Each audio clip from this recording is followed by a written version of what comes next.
Shalom, giving all the praise and glory to Yahweh, Bahashem, Yahweh Shai, Bahashem, Rakakadash. Double honor to the elders of Great Millstone who told me this truth. A sincere Shalom, Labakarium, Shaw, Yasharallah. That's peace to the hopeful elect, the election of the nation, predestined, foreordained to be saved in these last days. Now, this is going to be a quick testimony. I was in deep sleep last night, and the Father, showed me some visions, that I'm compelled at this point. I wasn't going to even do this, but all day I've been trying to figure out every piece to this dream. It was a long dream. It was one of them dreams when you wake up and you go back to sleep and you're back in it. But it's just two parts that stick out to me that I'm gonna share right now. Now, usually when I have a dream, I'll share with the ahch, them yad, or them yad is the ahch will share his dreams or visions with me. Just making sure we ain't, like the apostle say, we haven't had a bad tuna sandwich. We not bugging, and also for interpretation. Sometimes you don't understand it, but I understand it. At least the part that I remember, very well. I didn't have a chance to share it with the ahch. We was on the phone earlier, about some issues. So, the ahch could probably hear this right along with everyone else, but first, I'm gonna read. Let me read this here. This is Matthews 13, verse 44. Again, the kingdom of heaven is like unto treasure hid in a field, the which when a man hath found, he hideth, and for joy thereof goeth and selleth all that he hath, and buyeth that field. Again, the kingdom of heaven is like unto a merchant man seeking godly pearls, who, when he had found one pearl of great price, went and sold all that he had and bought it. I bought that field. I'm gonna read that because the first part I'm gonna share with you has something to do with these pearls of this gold, coming from up top. Now me and the ahch, we normally see chariots. The chariots are becoming, this is undeniable what's happening in our skies, and only the eyes of the hopeful elect. This is only for us at this time, because the world don't care to look up. They too busy worrying about the dollar on a low level. So we the only ones looking up, and they're everywhere. But now there's gold chariots that's popping up. It's been popping up for a few months now. Now, in this part of the dream, it was me and it was the ahch. The ahch, them yad was there. And like normal, I don't know what we was doing, if we was teaching or whatever, but we was together. And I do remember pointing at the normal silver chariot we normally see, full of lights. These chariots are lighting up the sky. So these are not stars. We know what a star look like.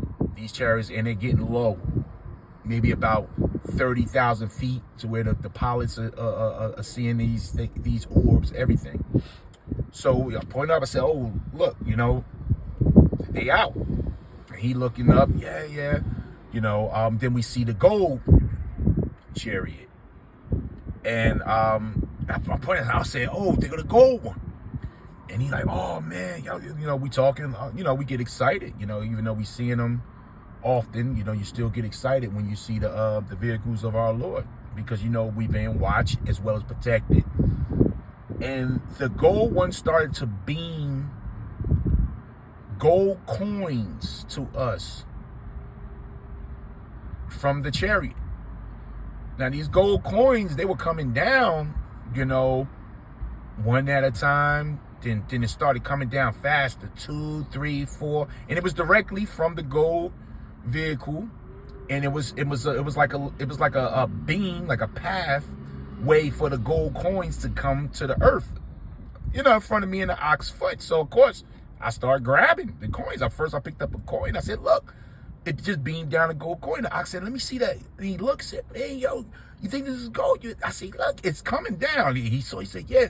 So I started folding my pockets up, and he started folding his pockets up, with the gold coins. And then the dream switched.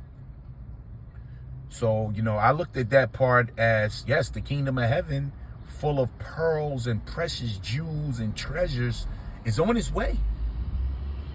And the Lord is going to bring it to the earth. Thou shalt be done in earth as it is in heaven. Because there's a pattern laid out in heaven how the Lord wants the paradise, the Garden of Eden, the way this world was supposed to run.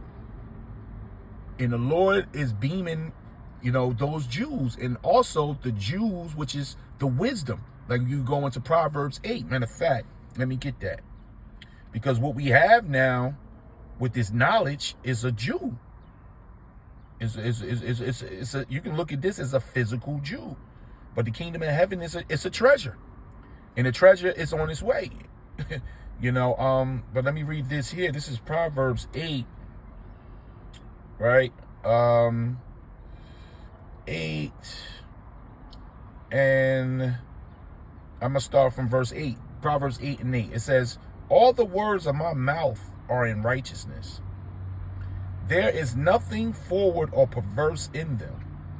They are all plain to him that understand." And this knowledge is plain and it is easy for the elect. You know what I'm saying? I'm not saying we're called. We don't know if we're chosen, but we do know that this is easy for us. We see it. We see it clear, and the understanding gets clearer every day. So I'm reading 9th verse again. "They are all plain to him that understandeth, and right to him that findeth knowledge. Receive my instructions, and not silver."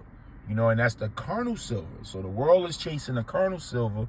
We after that silver and gold that was coming from that chariot, man. Starting out with the knowledge, with the understanding. The kingdom of heaven is with us. So it starts with the elect, the 144. That understanding. Because if we those men, we going into the kingdom with this understanding, it's going to be enhanced in those new bodies. But this is the understanding. This is the sealing. So that this treasure that we hold now, it will turn physical once our Lord appear and he get here. So it says, "Receive my instructions and not silver, and knowledge rather than choice gold." And this knowledge is above Esau's gold, which is not Esau's gold. It's our gold, but he's the gold holder right now. He's the bench for our gold. But it actually comes from the heavens. The gold belongs to the Heavenly Father. It tells you that in the book. I think it's the book of Haggai. And that all those riches, he going to vomit back up. And they coming back to the nation of Israel. But right now we receive knowledge rather than choice gold. And wisdom is better than rubies. And all things that may be desired are not to be compared to it. I, wisdom, dwell with prudence and find out knowledge with witty inventions, man. Within inventions, when you go into that word, goes into the mind, the thought. So, so when you're looking at it, that with the chariots beaming down the understanding to the hopeful elect, which we have, and we praise Yahweh Bashim Yahushua for that. And the physical kingdom of gold is on its way. Now, when you go into that word pearl, the one I just read in Matthew 13, right? This is the Greek for it. Strong's G 3135. Margarites, right? It says a pearl, a proverb, a word of great value. And that's what we have here. What we have, the pearls, the knowledge, the understanding, the 100% truth. Yes. Under the leaders of the apostles of Great Millstone, we in line. We in order to salvation. If we hold on, if the Lord don't kick us out of this, So we have them pearls. But it's going to get physical also. This is Revelations 18 and 16. And saying, alas, alas, that great city that was clothed in fine linen and purple and scarlet and decked with gold and precious stones and pearls. This is going into the destruction of this place. So this place is decked out, right?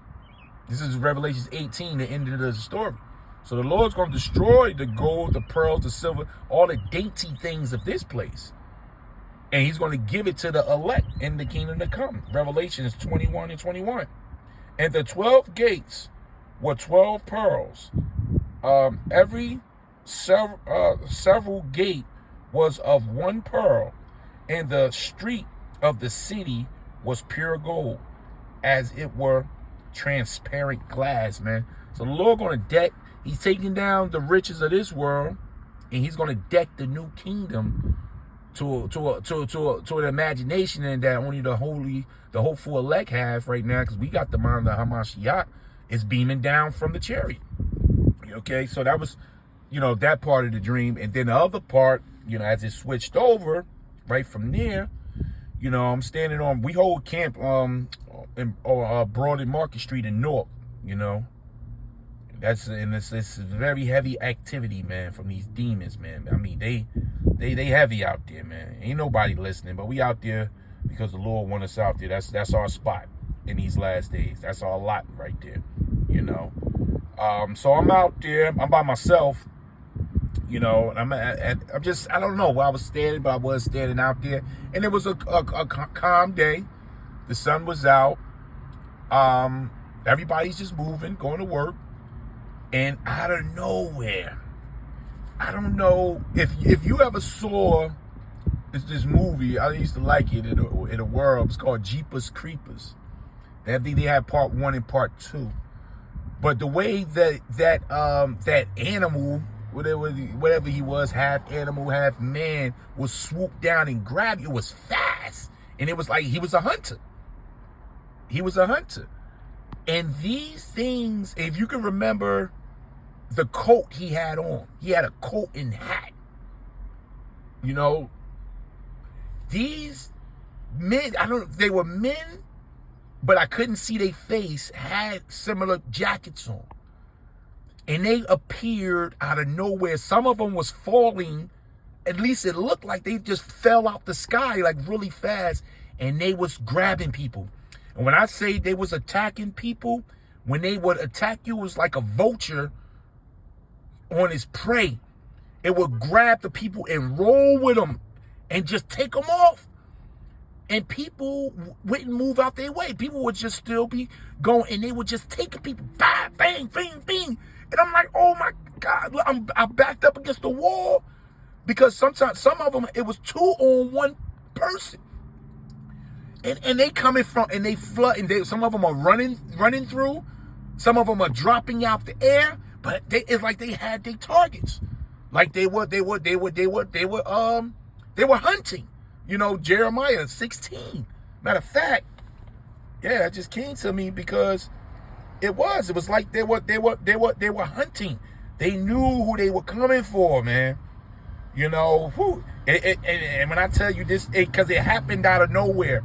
And it was scary, man. Yeah, I ain't going for it. It was scary. This is Jeremiah 16 and 16. Behold, I will send for many fishers, saith Yahweh, and they shall fish them.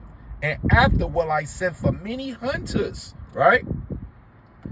And they shall hunt them from every mountain and from every hill and from out the holes of the rocks. And we know those holes of the rocks are those bunkers, but they're going to be hunting. People out their basements, whatever they got to do to get to the wicked, the angels going to do it in the minute of the Lord, when the Lord put the spirit on them. So it's like they were hunters, man.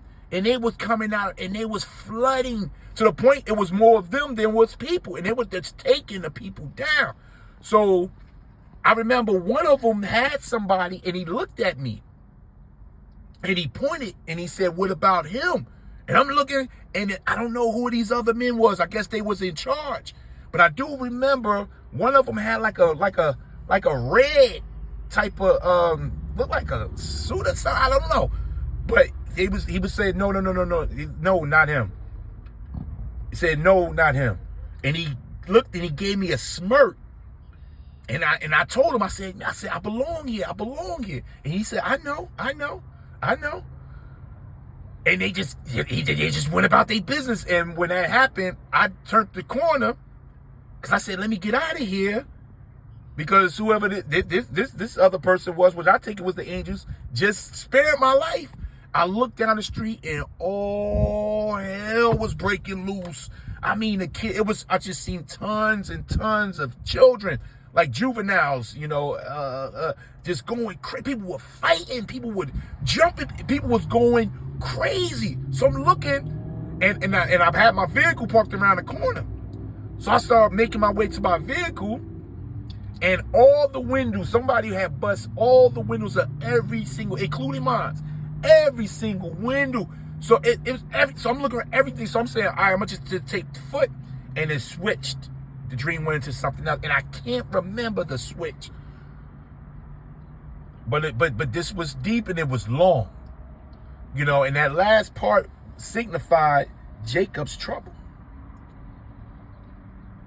So I went from receiving the Jews of the kingdom of heaven right into Jacob's trouble, and that's how this is happening. The Lord is raining down his information right before all hell break loose. So everybody's been warned. Everybody has been warned. This is Jeremiah 30. I'm going to start from verse 6, okay? Excuse me for the camera shaking. It says, ask ye now and see whether a man doeth travail with child. No, they don't. Wherefore, this is Jeremiah saying, why do I see every man with his hands on his loins as a woman in travail, and all faces turned into paleness? Meaning people was holding their stomach, man, as if they were giving birth. And faces of paleness goes into the fear, man. The amount of fear that Jeremiah saw in these people. And it says, alas, for that day is great, so that none is like it. So the day that Jeremiah saw, and when you go into this and go into the scholars, the commentary, they tell you that this is an end time prophecy here. That's on the children of Israel, who are the children of Jacob, who Israel in the Hebrew tongue is Yasha Allah, Prince have power with God.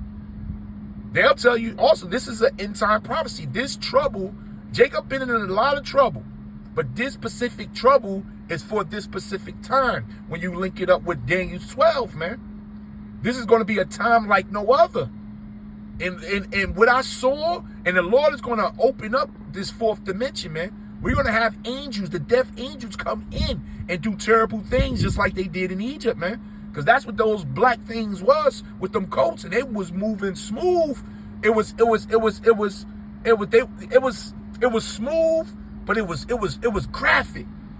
Because they were taking them down, man. They was taking these people down. So it says, alas, for that day is great, so that none is like it. It is even a time of Jacob's trouble, but he shall be saved out of it. What does that mean? That Romans 11:7. The Lord has his elect, his 7,000 reserved men, the remnant of Isaiah 10:20, man. The Lord gonna spare that remnant, man. That we hoping to be part of that remnant, that 1/3 of Israel, who's receiving the understanding right now. And you're receiving it from Great Millstone, might I add, because they giving you the 100% truth. You getting 95 from HOI and 95 from ISUPK, all these other groups out here. But the sealing, and my belief, what I see, what the Lord has showed me through dreams and vision, is coming from the apostles of Great Millstone. And the Lord has showed me this through visions and dreams, man. Specifically told me to follow them, man. So that's what I was seeing. The Lord gave me a glimpse, and I was in a deep sleep yesterday. I went to bed early. I haven't had a sleep like that in a long time, so I was deep in my sleep. So the Lord showed me them, a lot of things. I just can't remember the rest. But this is what the Lord put on my spirit. I was thinking about this all day. I was actually supposed to go into the gym. I'm getting off the plantation That's how the Lord work when he wants you to do something. I pack my gym bag so when I get out the plantation, I can run into the gym. I go to change my clothes at my plantation. I got everything for the gym but my sweatpants. So the Lord said, no gym. I'm going to sit my behind down and I'm going to do this video right here. And you got to be obedient when the Lord making things like this happen. He's working in our lives. If the Lord got your spiritual eyesight on, you seeing a majority of the Lord's move because he's getting more bold the way he speaks. Because it's what he want, not what we want. I want to go into the gym. But the Lord wanted me for whoever this is for, because I feel good even making this video because I'm seeing the parts of the vision again. And it's heavy because the Lord is about to do something great. What a great work is about to be done on this earth. Akim Akwath. A great work is about to be done. The Lord is going to heal this place, man. But it's going to be rough. The kingdom of heaven comes in rough. It don't come in sweet. To the point where people are going to say it's the end of the world, which it is. It's the end of this world. Esau's world, the eon, the age. And the Lord is switching, a new switch. A new age has been activated, and it's activated now. The world is growing, and the more that we understand, if we the elect, the more of the elect that wake up, the more cracks and bumps happen to this world.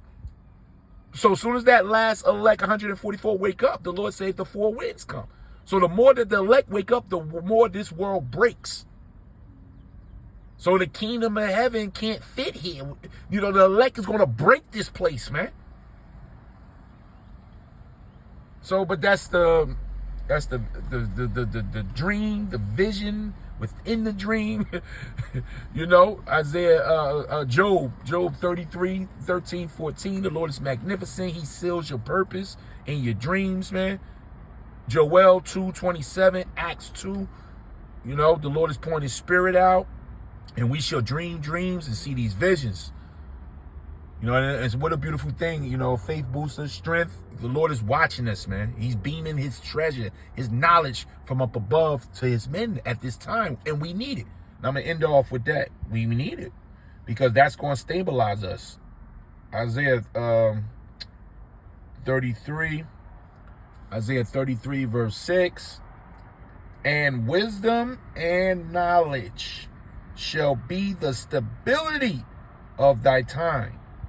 And that word stability is one, which is faith, or one faithful, and which is sturdy, stable. When you faithful and you got faith and your belief and your hope is strong, you're sturdy, you're steady. The two foundations in Matthew. You're standing on your ahch, because your ahch is the only one that plants your feet perfectly.